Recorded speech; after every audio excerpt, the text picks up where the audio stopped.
What if the greatest military commander in history, a man who never lost a battle, was also a student of Aristotle? And what if he truly believed he was the descendant of a god? This isn't a myth. This is the story of Alexander of Macedon. Our story begins not in a grand palace, but in a kingdom on the edge of the Greek world. Macedonia, in the 4th century BCE, was considered a rough, semi-barbaric place by the sophisticated city-states to the south. But under its king, Philip II, a brilliant, one-eyed warrior who wore his battle scars as a badge of honor, Macedonia had become a formidable military power. And into this world of political intrigue and military might, his son, Alexander, was born. Legend says his mother, the Queen Olympias, was a devotee of mystical cults who slept with snakes in her chambers, and that she claimed Alexander wasn't Philip's son at all, but the son of Zeus himself.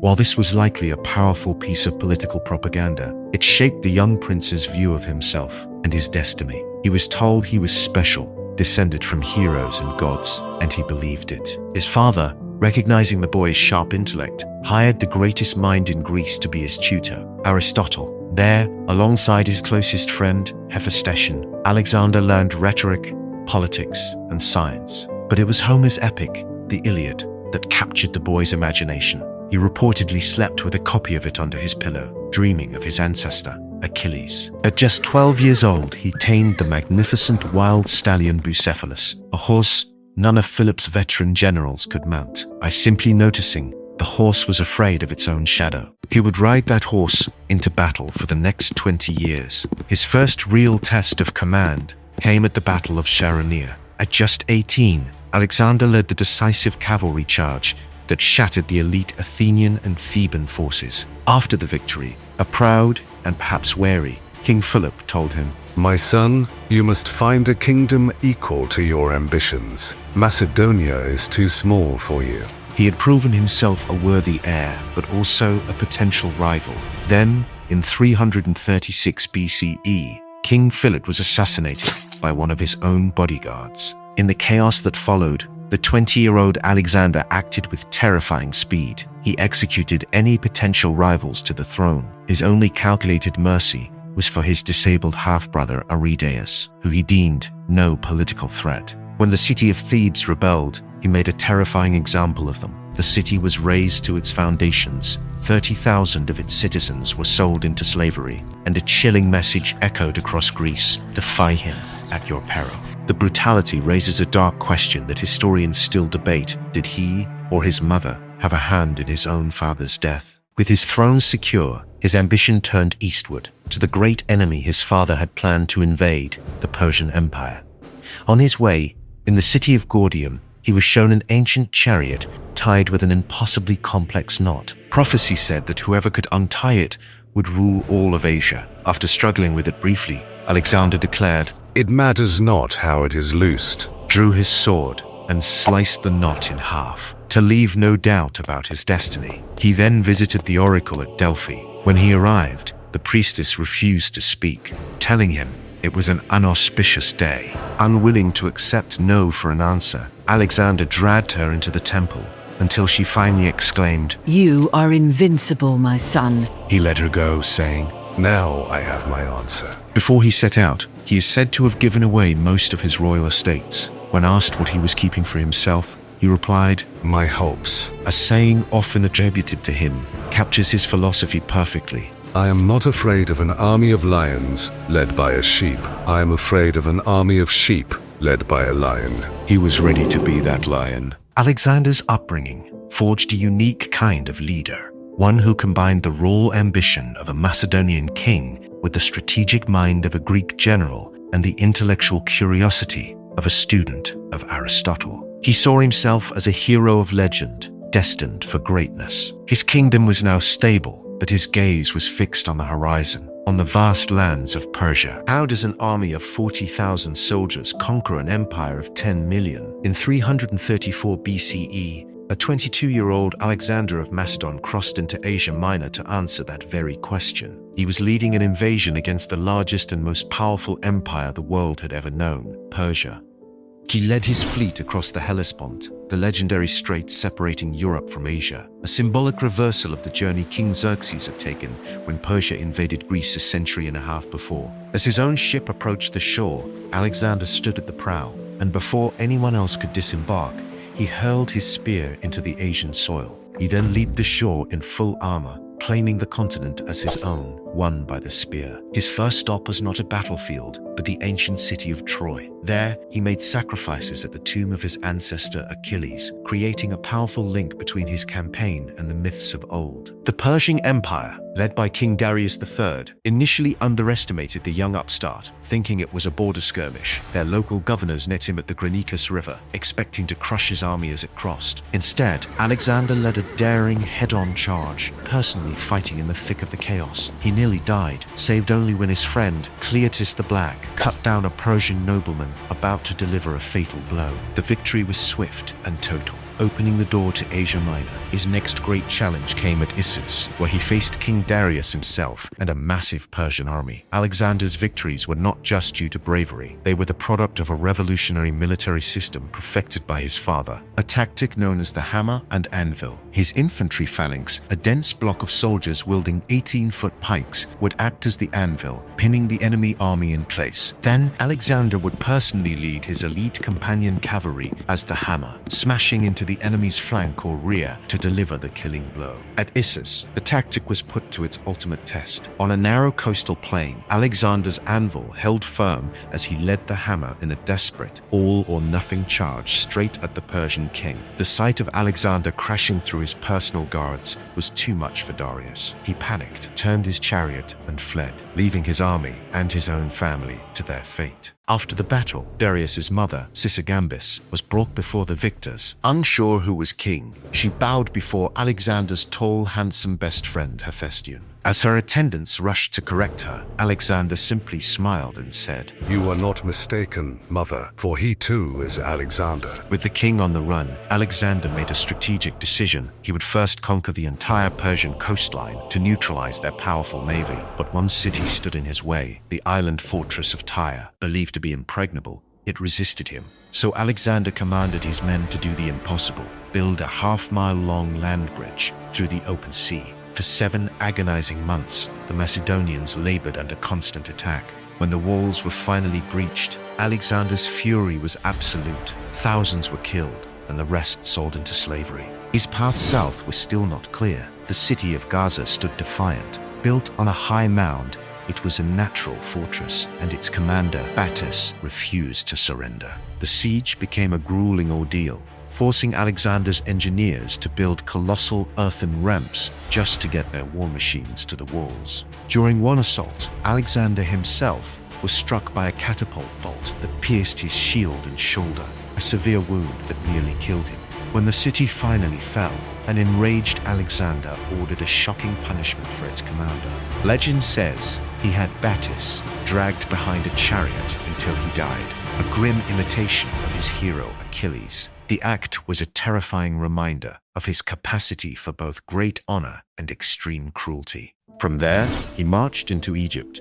The Egyptians, who had long resented Persian rule, welcomed him as a liberator, crowning him pharaoh, a living god. To solidify this, Alexander undertook a perilous journey deep into the Libyan desert to visit the famed oracle of Ammon at Siwa. Legend says his party became lost in the vast emptiness, their water gone, only to be guided to the oasis by a miraculous flock of birds. There, the priests greeted him as the governor, son of Ammon, the Egyptian equivalent of Zeus. It was in Egypt he also founded the first and greatest of his cities, Alexandria. Meanwhile, a humbled King Darius sent a peace proposal, offering Alexander all lands west of the Euphrates River and a massive ransom. Alexander's most trusted general, Parmenion, said, "If I were Alexander, I would accept." Alexander's reply revealed the true scale of his ambition. "So would I, if I were Parmenion." He refused. He didn't want half the empire, he wanted it all.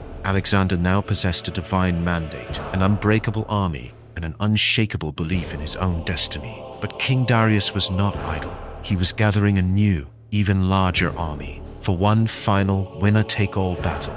And on a wide, dusty plain in ancient Persia, King Darius III was about to spring his. In 331 BCE, in the plains of Gaugamela, the final, epic showdown between Alexander the Great and King Darius III. Darius had chosen this ground carefully. He had the land flattened and cleared, creating the perfect arena for his greatest advantages, his scythed chariots, and his overwhelming numbers of cavalry. He had gathered warriors from every corner of his vast empire, from India to Scythia, determined to crush the Macedonian invader once and for all. This was a trap.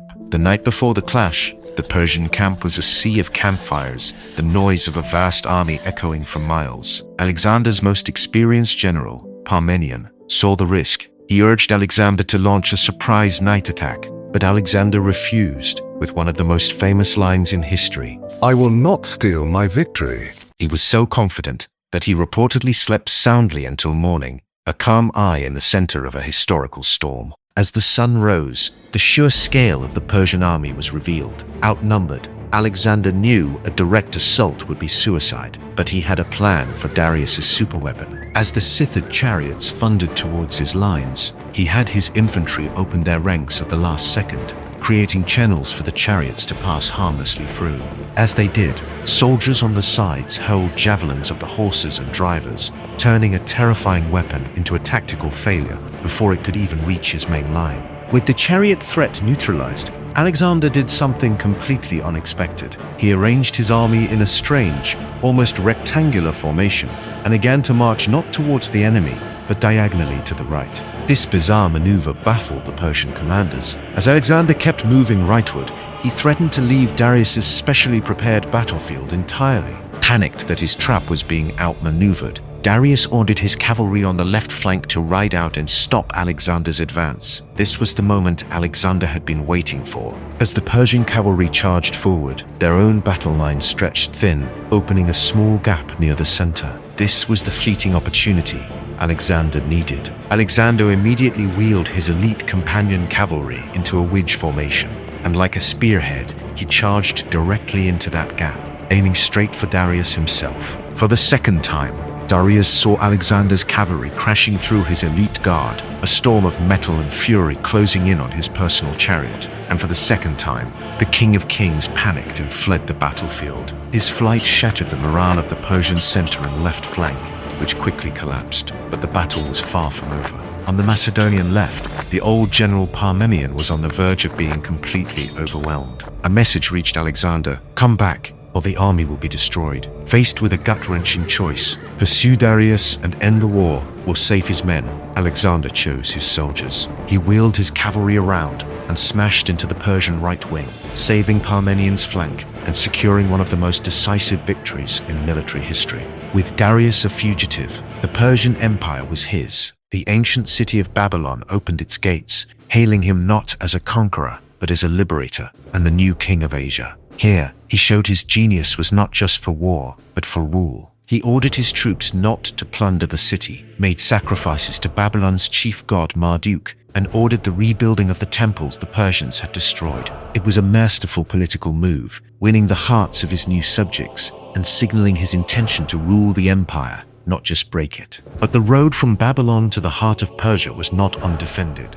Alexander had to force his way through the Persian gates, a narrow, treacherous mountain pass defended by a small, fanatically loyal Persian army. For a month, the Macedonians were held back by a hail of rocks and arrows from the cliffs above. It was a bloody, frustrating stalemate. Legend says that, just like the Spartans at Thermopylae centuries before, Alexander was shown a hidden mountain path by a local shepherd. He led a small force on a perilous night march, outflanked the defenders, and crushed the last Persian army in the field. From there, he marched to the ceremonial heart of the empire, the grand city of Persepolis. Here, he seized a treasury of such unimaginable wealth that it took thousands of mules and camels just to haul it away. The treasure was reportedly worth more than all the wealth in Europe combined, enough to finance his armies for years to come. But then, something happened that is still debated by historians to this day. The great palace of Persepolis, one of the wonders of the ancient world, was burned to the ground.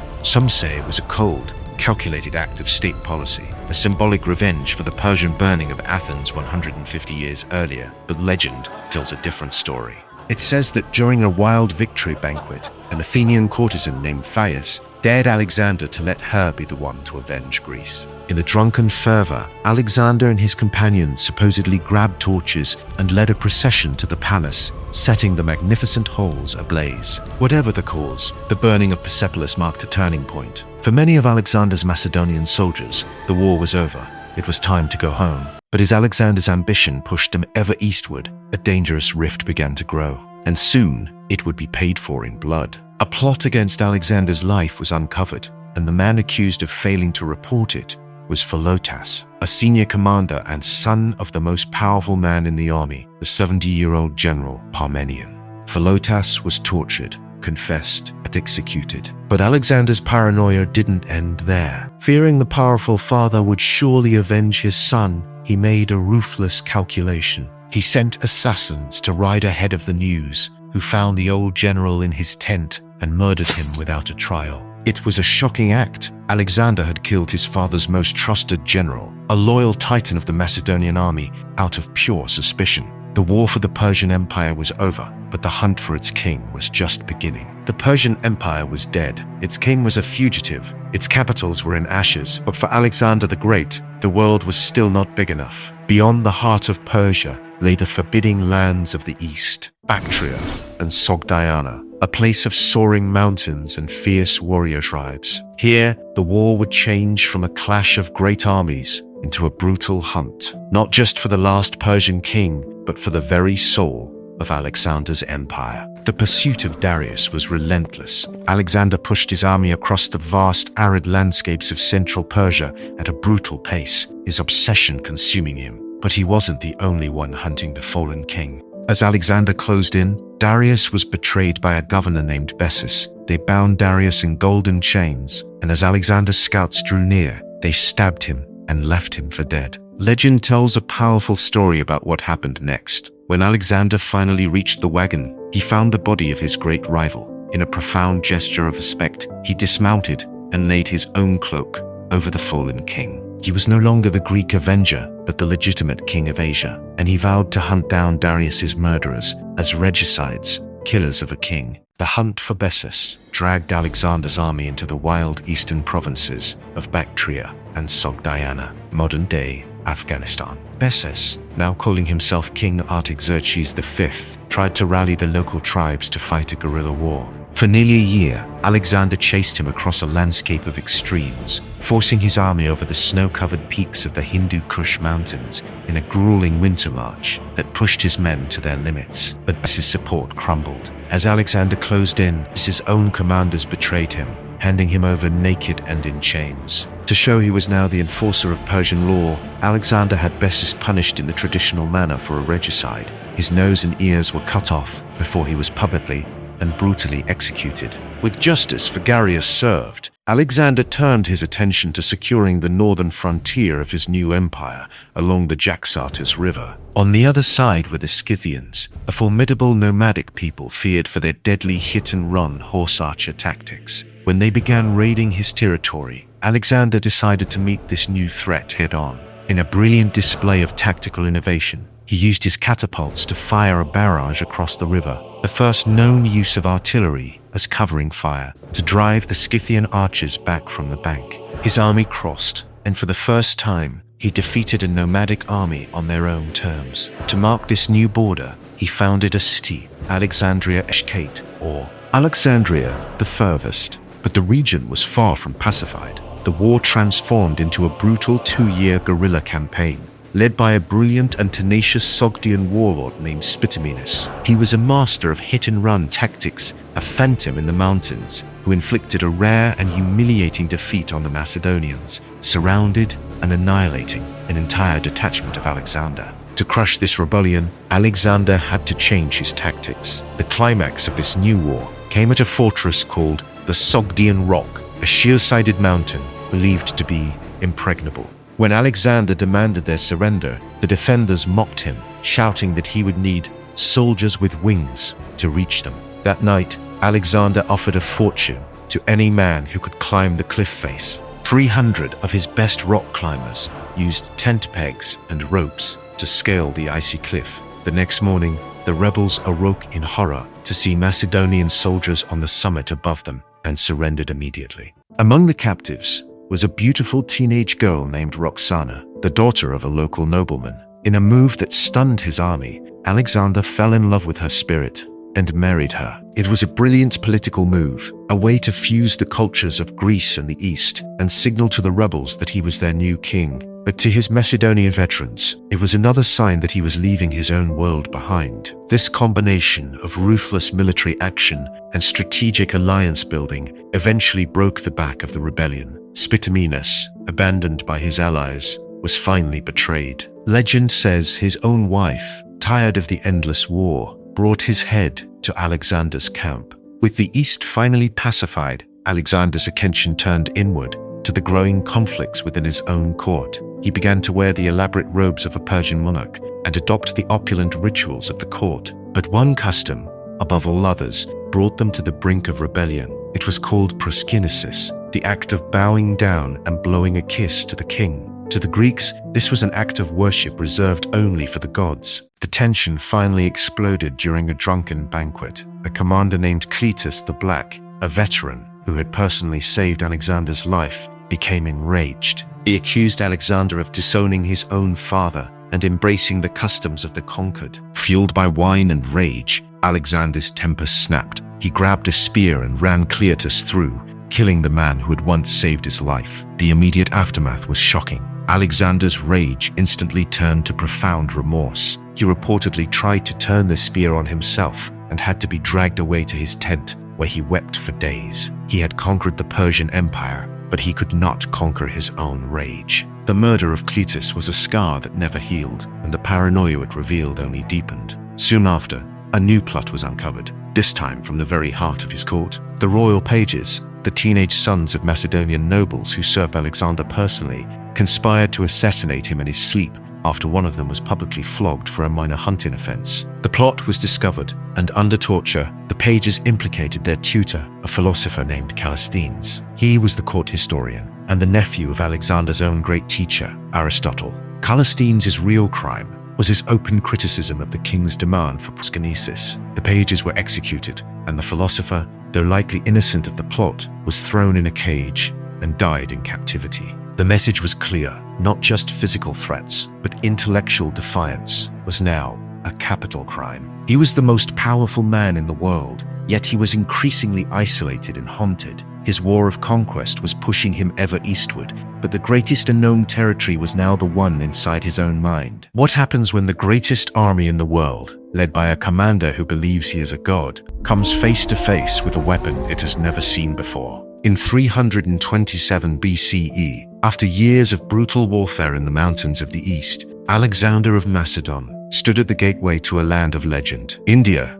He had crushed the Persian Empire, but his ambition was still not satisfied. He now aimed to conquer the fabled lands of the Indus Valley, a place of unimaginable wealth, powerful kingdoms, and a terrifying new instrument of war, the war elephant. His first challenge in India wasn't a king, but a myth. He came to a massive rock fortress called Aonos, where local tribesmen known as the Aspasioi had taken refuge, believing it to be so high and so sheer that even the demigod Heracles had failed to capture it. For Alexander, who saw Heracles as both an ancestor and a rival, this was a challenge he could not ignore. He undertook a complex and dangerous siege, building bridges across ravines and eventually capturing the unconquerable rock. The message was clear. His ambition was to surpass the legends of the gods. After securing his passage, Alexander forged an alliance with an Indian king named Taxiles against his great rival, King Porus, a giant of a man who ruled the lands across the Hyphaestion River. Porus was a formidable warrior who had no intention of bowing to a foreign invader. He gathered his army, including a terrifying corps of 200 war elephants, and prepared to defend his kingdom. The stage was set for one of Alexander's greatest and last major battles. The two armies faced each other across the Hyphaestion River, swollen and raging from the monsoon rains. For days, Alexander moved his troops up and down the riverbank, feigning crossings to confuse Porus's scouts. Then, under the cover of a fierce thunderstorm one night, Alexander led a strike force across the river at an unguarded point, a brilliant and risky maneuver that caught the Indian army by surprise. The battle that followed was unlike any the Macedonians had ever fought. Porus's war elephants crashed into the Macedonian phalanx like living battering rams, grabbing soldiers with their trunks and trampling them underfoot. For a moment, it seemed Alexander's unstoppable infantry had finally met its match. But Alexander had a plan. He ordered his light infantry to swarm the beasts, hurling javelins at their eyes and legs, and targeting their mahots, the drivers who guided them.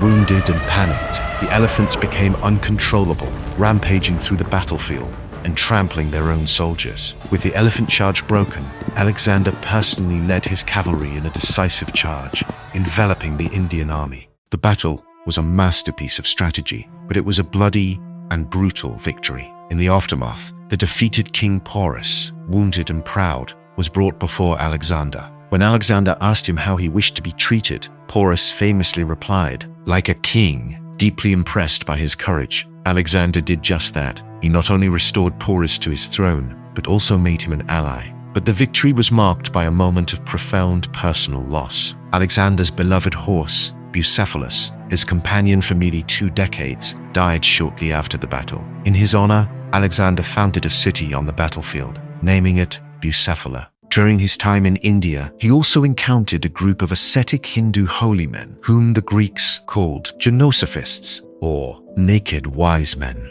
Fascinated by their detachment from worldly possessions, a stark contrast to his own insatiable ambition, he engaged them in a philosophical debate. He had conquered kings, but he was still a student, hungry for knowledge. He wanted to push on, to march to the great river Ganges, but his army had finally reached its limit. His men were thousands of miles from home, exhausted by years of constant warfare. They had fought men, mountains, and monsters, and had heard stories of even larger armies waiting for them. At the Hyphasis river, they mutinied. Alexander pleaded with them, speaking of glory, but this time they would not follow. A veteran general named Coenus stepped forward and spoke for all of them, talking of their thinning ranks and their longing for home. Alexander, defeated not by an enemy army, but by the will of his own men, finally relented. He would turn back, but the journey home would be no retreat. In a staggering feat of engineering, Alexander ordered the construction of a fleet of nearly 1,000 ships built in the forests on the banks of the Hyphasis. He then split his forces. An admiral named Nearchus would take the fleet on a pioneering voyage down the river, out into the unknown Indian Ocean, to find a sea route back to Persia. Alexander, angry and frustrated by the mutiny, would lead the rest of the army on a brutal land march south through the Gedrosian desert, one of the deadliest journeys in ancient history. For 60 days, his army was tormented by scorching heat and a critical lack of food and water. Thousands perished. It was during this horrific march, his frustration boiling over, that his recklessness reached a terrifying climax at the city of the Mali. Impatient with the pace of the siege, he was the first man to scale the city walls and found himself trapped inside, nearly alone.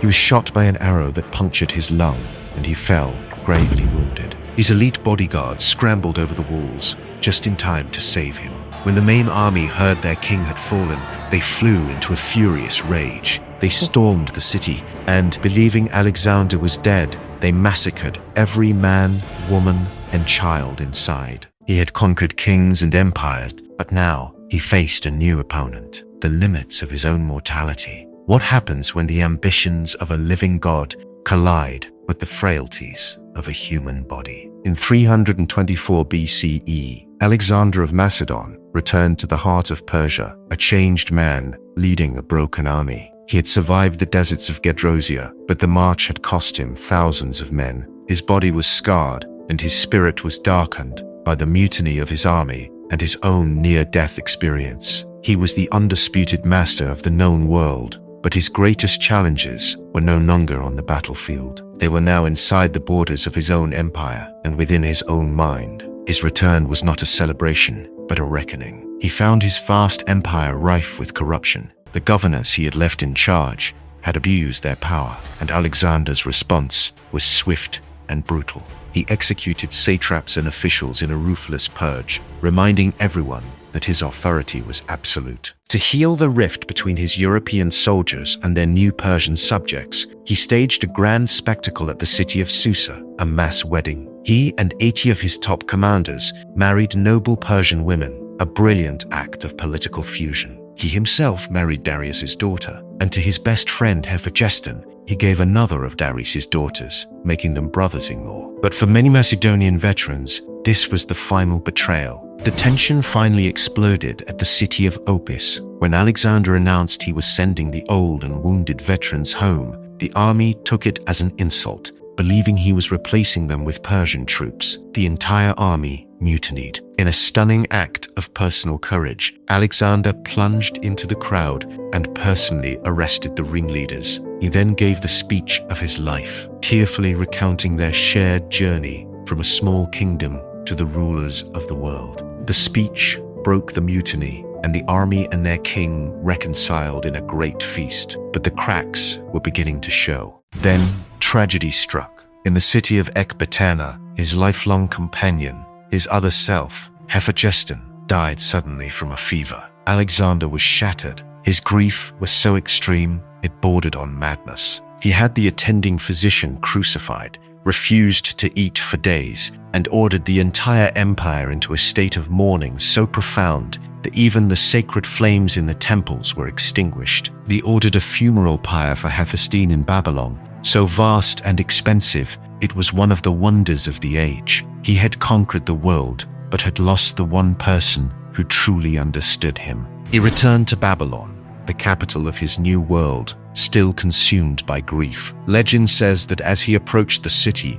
priests begged him not to enter, warning of dire prophecies that foretold his death. But Alexander, dismissing their fears, entered the city where a final, chilling omen awaited. A man was found sitting silently on his royal throne, wearing his robes and diadem. Despite the sense of doom, Alexander pushed forward, making impossible new plans. A voyage around Arabia, the conquest of North Africa, but he would never set sail. After a long banquet, Alexander fell ill with a raging fever. For 12 agonizing days, the strongest man in the world grew weaker. His soldiers, hearing their king was dying, tearfully filed past his bed for a final farewell. In June of 323 BCE, just shy of his 34th birthday, Alexander the Great died. Was it poison, malaria, typhoid fever? Legend says his last words, when asked who he left his empire to,